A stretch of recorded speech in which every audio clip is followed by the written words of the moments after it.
Beduk di masjid pun dipalu orang. Tidak lama kemudian suara azan maghrib bergema ke seluruh kampung. Kami segera bangun. Haji Bagus bergegas ke ruang dapur. Tidak lama kemudian dia kembali menemui kami. Saya dah suruh orang rumah masak lebih. Saya suruh sediakan makanan yang sedap untuk kamu semua. Haji Bagus renung muka saya dan si baju hitam. Niat nak bermalam di rumah lama, celah Datuk sambil ketawa. Begitu, walau macam mana pun makan malam di rumah saya dulu. Terdengar nada suara Haji Bagus bersahaja. Datuk tersenyum sambil menggosok hujung hidungnya berkali-kali. Kami pun menuju ke muka pintu. Si baju hitam turun dulu, diikuti oleh saya, Datuk dan diakhiri oleh Haji Bagus. Azan terus bergema. Di mana kamu jumpa budak baju hitam tu? Kalau tak silap, aku kenal dia.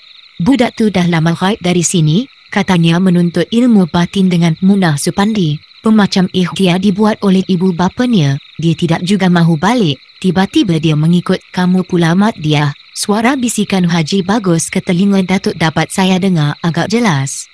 Nanti lepas sembahyang isyak, lepas kita makan boleh saya cerita. Panjang ceritanya, itu jawapan yang Datuk berikan. Ternyata jawapan itu amat menyenangkan Haji Bagus. Buktinya, dia tidak mengemukakan pertanyaan selanjutnya. Malam itu, selesai sembahyang maghrib dan isyak, Datuk dikerumuni oleh para jemaah yang kebanyakan usianya lebih tua dari Datuk, dan yang seusia dengan Datuk ada kira-kira 5-6 orang saja. Para remaja yang muda buat tidak kisah dengan apa yang berlaku di masjid. Mereka tercengang dan berbisik sesama sendiri sambil melemparkan renungan yang sinis ke arah Datuk. Tindak tanduk para jemaah muda itu dapat dikesan oleh Haji Bagus. Orang ni, anak jati kampung ni. Berpuluh-puluh tahun duduk di tanah Melayu. Arwah orang tuanya mewakafkan tanahnya untuk mendirikan masjid tempat kita berjemaah. Orang tuanya juga mewakafkan tanahnya untuk dijadikan kubur. Kata-kata Haji Bagus itu membuat para jemaah muda buka mata. Mereka merenung ke arah Datuk dengan penuh rasa kagum.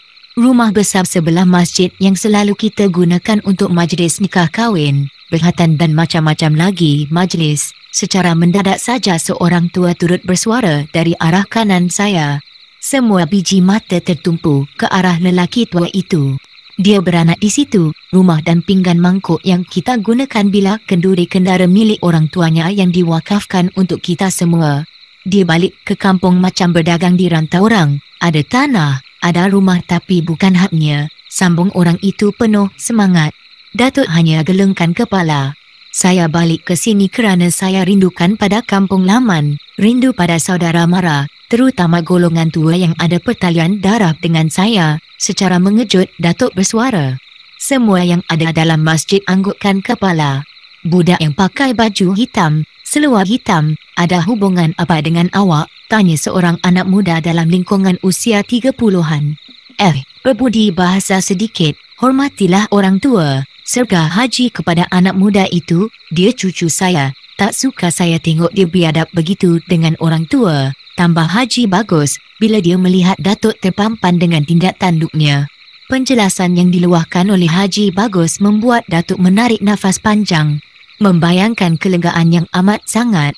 Maafkan saya, kata cucu Haji Bagus dengan wajah sedih. Datuk segera mendekatinya. 2-3 kali Datuk gosok belakang cucu Haji Bagus.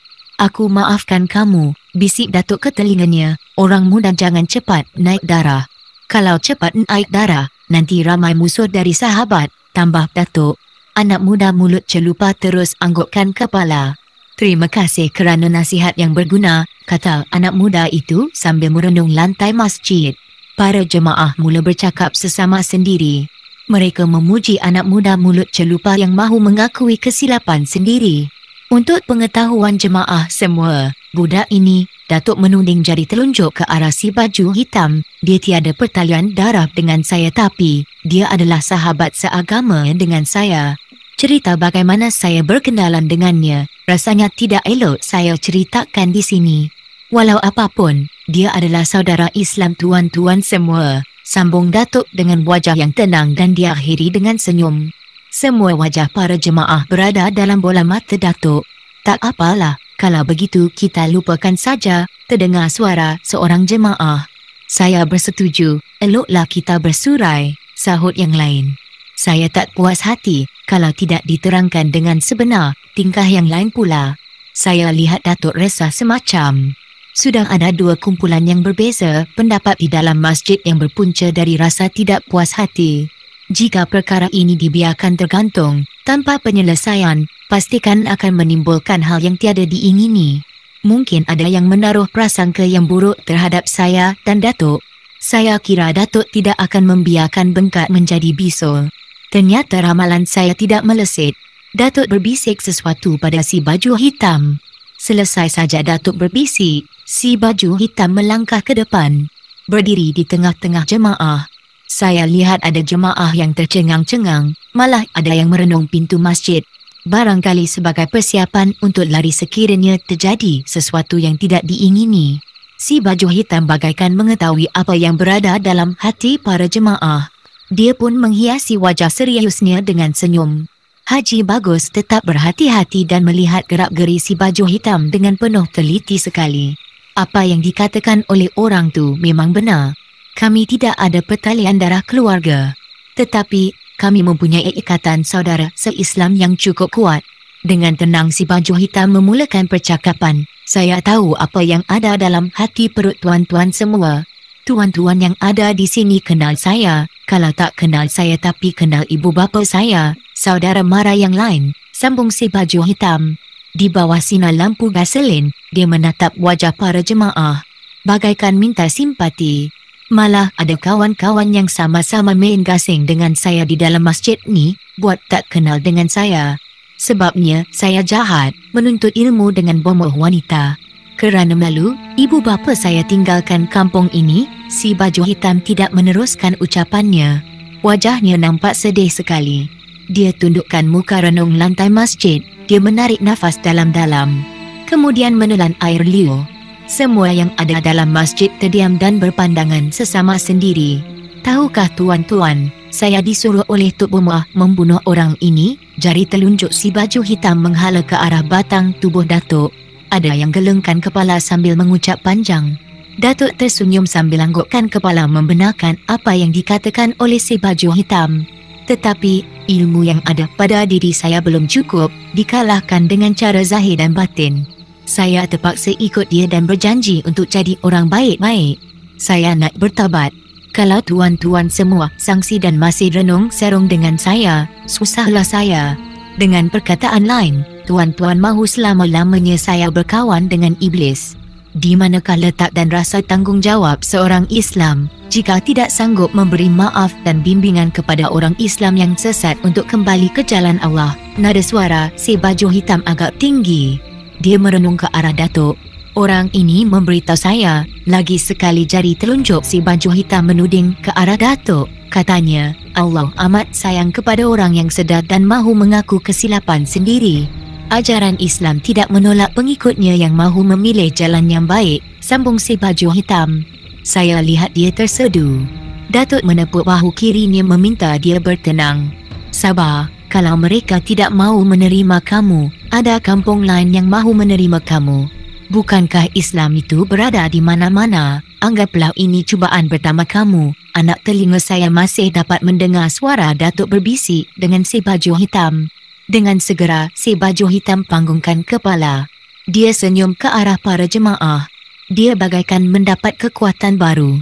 Sekarang, semua sudah jelas. Terimalah dia kembali. Kita tunjukkan kepadanya jalan yang harus dilaluinya, sesuai sebagai seorang Islam. Secara mengejut, Datuk bersuara. Saya perhatikan orang yang berada dalam masjid diam terpaku. Paling mengejutkan saya, tanpa diminta atau disuruh para jemaah mengerumuni si baju hitam. Bersalaman sebagai tanda persaudaraan seagama. Malah ada yang secara terang-terangan bersedia melupakan perbuatan si baju hitam terhadap diri mereka. Masing-masing mengharapkan si baju hitam segera bertaubat.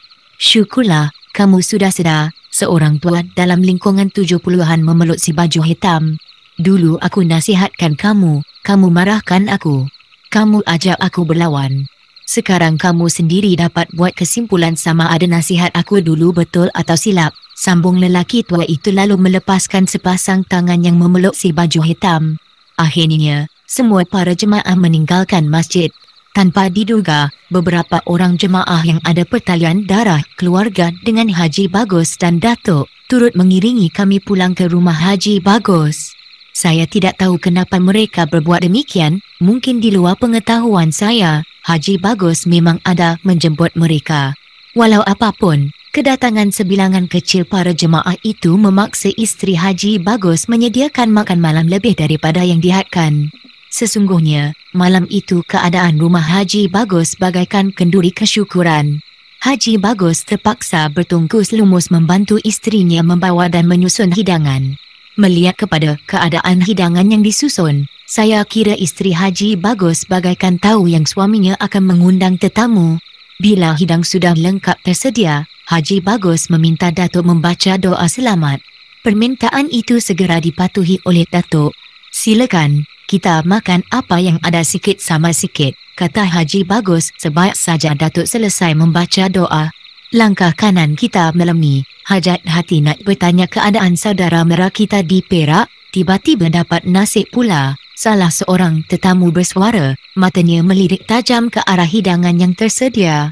"Tua orang, rezeki kita," sahut yang bersongkot baldu merah, memakai baju Melayu potongan teluk pelanga, berkain pelikat dengan corak kotak besar.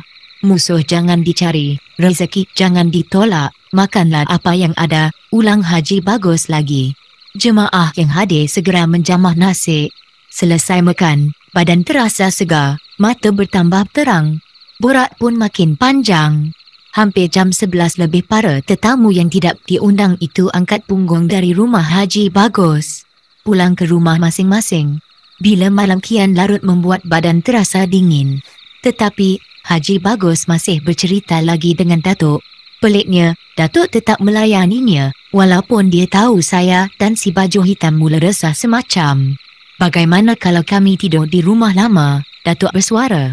Ternyata pertanyaan itu kurang menyenangkan Haji Bagus. Dia segera mengedutkan dahi. 2-3 kali Haji Bagus menggaruh hujung dagunya dengan jari kelingking. Dari gerak-gerinya, saya yakin Haji Bagus agak keberatan mahu memenuhi permintaan Datuk. "Aku fikir tidur sahaja di rumah aku." Malam esok baru tidur di rumah lama, penuh diplomasi Haji Bagus bercakap. Lagipun tempat tidur telah disiapkan, campur Hajah Mimah, isteri Haji Bagus yang terjengol di pintu dapur yang memisahkan ruang dapur dengan ruang tengah. Saya dan Datuk bertukar pandangan. Si baju hitam hanya tunduk merenung lantai. Entah apa yang difikirkannya, sukar untuk saya ramalkan. "Usah banyak cerita, tidur saja di sini. Lepas sembahyang subuh kita pergi ke situ, tengok keadaan dalam rumah, kita bersihkan dulu sebelum tidur. Maklumlah rumah lama tidak diduduki macam-macam benda boleh menumpang. Entahkan ada ular bertelur, kalau menumpang. Entahkan ada lipan singgah. Bila dah dibersihkan dan dah selamat bolehlah kamu tidur di situ," Haji Bagus bersuara lagi. Ketika itu, saya sudah tidak mampu untuk menegakkan kelopak kulit mata. Tanpa rasa segan dan silu, saya pun merebahkan badan ke atas lantai. Saya tidak peduli apa kata Datuk atau Haji Bagus. Saya sudah mengantuk sangat. Dalam hal ini, ternyata saya tidak keseorangan. Si baju hitam sudah 2-3 kali tersengguk-sengguk, tetapi dia tetap duduk dan berusaha menjegilkan sepasang biji matanya. Datuk masih belum memberi kata putus sama ada mahu terus bermalam di rumah Haji Bagus atau bermalam di rumah lama. Haji Bagus terus menanti kata muktamad dari Datuk. "Bagaimana, mahu tidur di rumah pusaka?" tanya isteri Haji Bagus. Bila dua orang membuat permintaan, artinya saya terpaksa mengalah. "Jadi malam ini saya tidur di sini," itu kata pemutus dari Datuk, dan Haji Bagus tersenyum manakala isterinya tersengih. Penuh rasa bangga kerana tetamu tidak menghampakan harapan mereka. Maka Datuk pun dianjurkan di bilik depan, dekat anjung. Si baju hitam di bilik tengah. Sedangkan saya disuruh tidur di bilik tepi, dekat pintu dapur. Sudah tentu saya kurang gembira bila ditempatkan di situ. Sebabnya saya berjauhan dengan Datuk. Bermacam-macam sangkaan yang buruk-buruk tumbuh dalam kepala saya. Wajarkah saya minta bilik lain? Kalau itu saya lakukan, artinya saya sudah keterlaluan. Jadi, dengan hati separuh rela, saya mesti bermalam di bilik tepi. Semuanya sudah sedia. Bila rasa mengantuk masuklah. Dengan senyum Haji Bagus bersuara, saya tak boleh tahan lagi. Mata dah rasa berat. Biar saya masuk dulu. Silakan, sahut Datuk. Saya harap semuanya dapat tidur dengan nyenyak. Subuh esok kita berjemaah bersama-sama. Saya pun berharap macam tu. Riang benar nada suara Datuk. Haji Bagus pun melangkah, lalu masuk ke ruang dapur. Memang bilik tidurnya terletak di situ. Tingkapnya menghadap sebuah danau kecil. Macam selalu, tidak kira berada di mana, Datuk yang suka tidur lewat, memulakan tugasnya membaca Quran sebelum tidur untuk sejam dua. Kemudian dia bangun untuk melakukan sembahyang tahajud.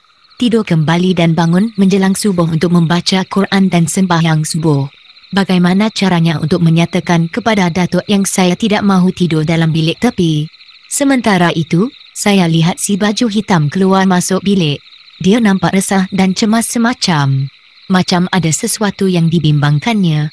Kelakuan si baju hitam disedari oleh Datuk. Tindak tanduknya membuat hati saya bertambah berat untuk tidur sendirian di bilik tepi. Ada apa Andi? Si baju hitam tersengih, berdiri kaku di depan Datuk. Kedua belah tangannya diluruskan ke bawah dengan sepasang matanya tertumpu ke wajah Datuk. Cakap, apa dia masalah kamu? Desak Datuk lalu menutup Quran kecil lalu disimpan dalam beg khas. Cakap apa dia masalah kamu? Ulang Datuk. Si baju hitam terus membisu merenung lantai.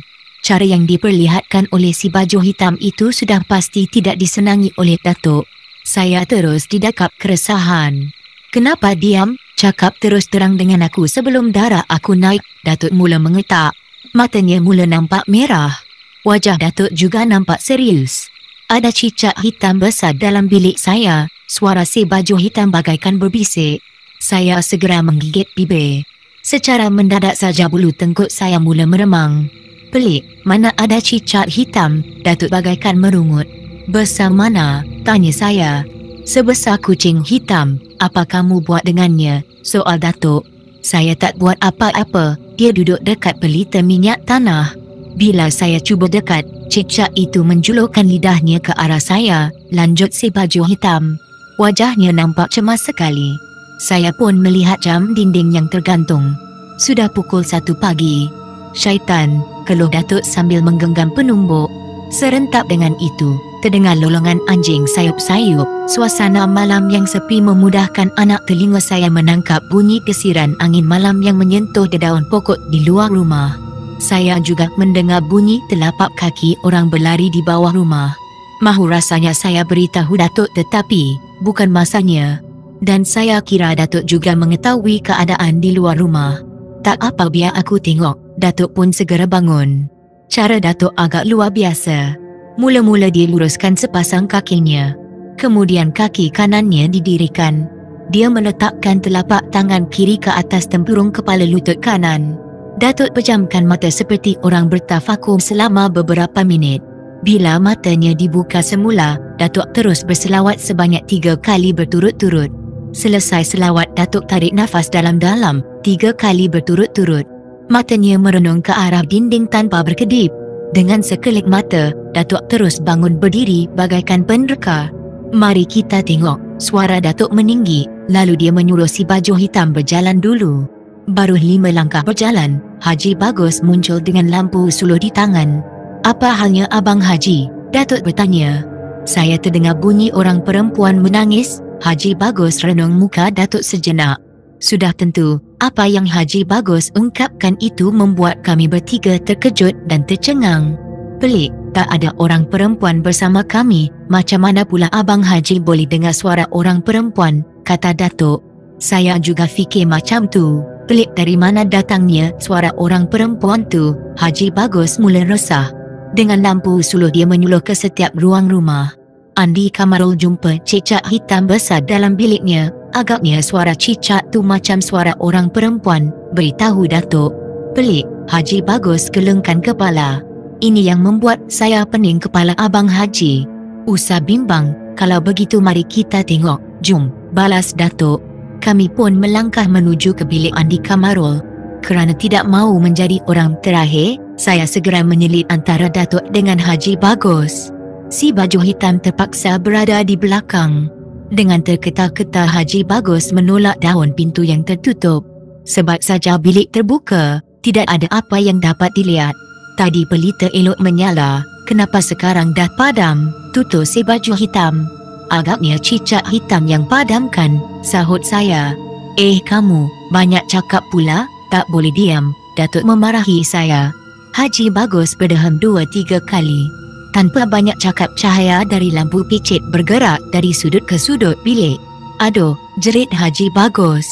Serentak dengan itu lampu suluh di tangannya terlucut, macam ada kuasa yang memukul pergelangan tangan Haji Bagus bila dia menyuluh ke arah tiang di sebelah kiri bilik. Haji Bagus mengerang menahan rasa sakit. Ada benda yang memukul tangan saya, keras macam kayu. Itu yang dinyatakan Haji Bagus kepada Datuk. Dengan segera Datuk memegang tangan Haji Bagus lalu diurutnya 2-3 kali. Bagaimana rasanya Tuan Haji? Dah tak terasa sakit lagi. Hati-hati, kita dalam bahaya, Datuk mengingatkan. Haji Bagus segera mengambil lampu suluh di atas lantai. Lagi sekali Haji Bagus menyuluh ke arah tiang di sudut kiri bilik. Lihat, kata Haji Bagus. Semua biji mata tertumpu ke arah cahaya merah saga yang melawan sinar lampu suluh Haji Bagus. Mungkin kerana terkejut atau tergamam dengan apa yang dilihatnya menyebabkan lampu suluh di tangan Haji Bagus terjatuh untuk kali keduanya. Datuk segera mengambil lampu suluh yang tersadai di lantai. Tetapi malangnya lampu suluh itu tidak berfungsi dengan serta-merta. Ambil lampu gasolin dan gantungkan di sini. Saya segera menurut kata Haji Bagus itu, mengambil lampu gasolin di ruang tengah. Sangkutkan pada palang pintu, arahan Haji Bagus saya patuhi. Bila cahaya dari lampu gasolin menyimbat ke seluruh sudut bilik, semuanya tergamam tidak berkata sepatah pun. Semuanya terkejut bila melihat seekor cicak ganjil berwarna hitam duduk terperuk di sudut bilik. Ini binatang yang kamu katakan, Andi? Datuk ajukan pertanyaan kepada si baju hitam. Ya, bala apa yang datang ke rumah aku ni? Haji Bagus merungut.